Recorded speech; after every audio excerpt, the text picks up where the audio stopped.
Well, you know, we've had farmers and lawyers and governors and senators as president, but now physician Dr. Ben Carson is bringing the experience of his medical training to the presidential field. Dr. Siegel sat down with him, doctor to doctor. When I read about your mother, I understood why you don't believe in blind entitlements and what you call the faceless money that the government gives out, because I understood your mother worked really hard.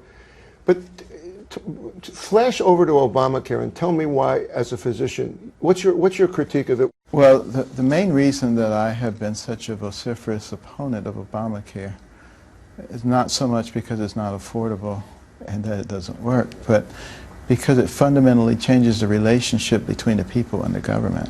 When you look at the way the country was put together, it was supposed to be of, for, and by the people, with the government there to facilitate life, liberty, and the pursuit of happiness. With this act, the government comes along and says, don't really care what you people think. This is what we're doing. We're shoving it down your throat, whether you like it or not. If you don't like it, too bad. Talk to me about abortion. I specifically want you to talk about it because I think, and I've read your views on it, I think because you're a physician, a neurosurgeon, a pediatric neurosurgeon no less, you understand more what's going on for a fetus inside the womb. Well, you know, I've spent many a day and many a night, you know, operating on premature babies. And then seeing them as adults, as productive adults.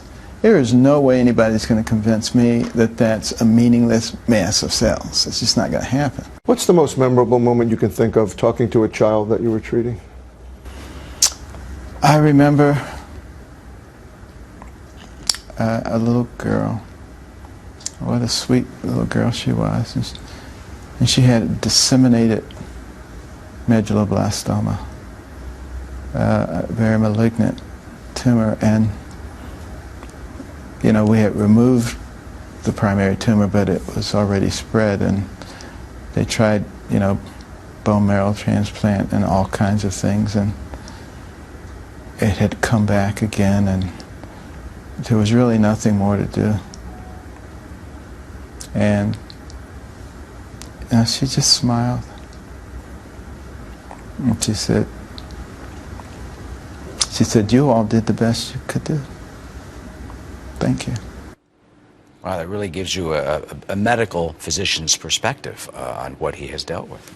He cried after that. He talked to me about the role of faith in healing, and he talked to me about how, as a doctor that was the head of a surgical team that made decisions all the time, that he felt that that qualified him to run a team, and he's using some of those skills in his campaign right now. So, again, he also said, by the way, that the U.S. Constitution meant for people to run for office who weren't just career politicians.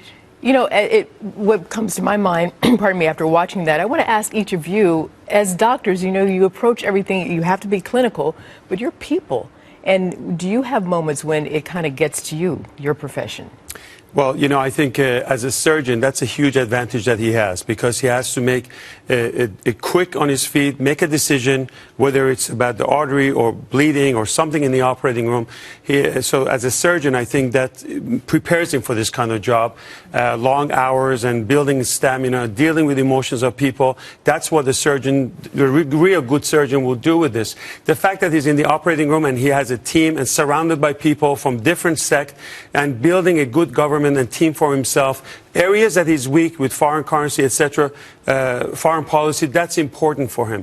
Is he fit to be the president? That's totally beyond Sunday Housecall, and I don't want to get into it. I can tell you personally, when it comes to abortion, always as a doctor and a surgeon, the life of mother was always number one over the child. And that's a whole different discussions that we can have about this. But I think there are certain cases of kids, whether it's after rape or other things, that should be individualized and give to the women's power. But these are all discussions that I think it's beyond today's topic. To Arthel's point about emotion, I think what doctors do, and David's talked to me about this with surgery, you try to save your emotion until afterwards. In other words, you perform the surgery, and he is a top pediatric neurosurgeon, one of the best in the last several decades. But afterwards, you reflect, and when the little girl came to him and thanked him, he started to cry. So we can't have that emotion in play when big decisions are to be made, and that may also work in politics as well. He has control over his emotions, Absolutely. which I think is important. Gotta go, guys. Yeah, Sorry. but also he has great ideas about healthcare, and we've had many discussions with him, so he's on the right path. Okay. We wish him lots of luck. Well, up to the voters to decide, so we'll see Yep. what happens.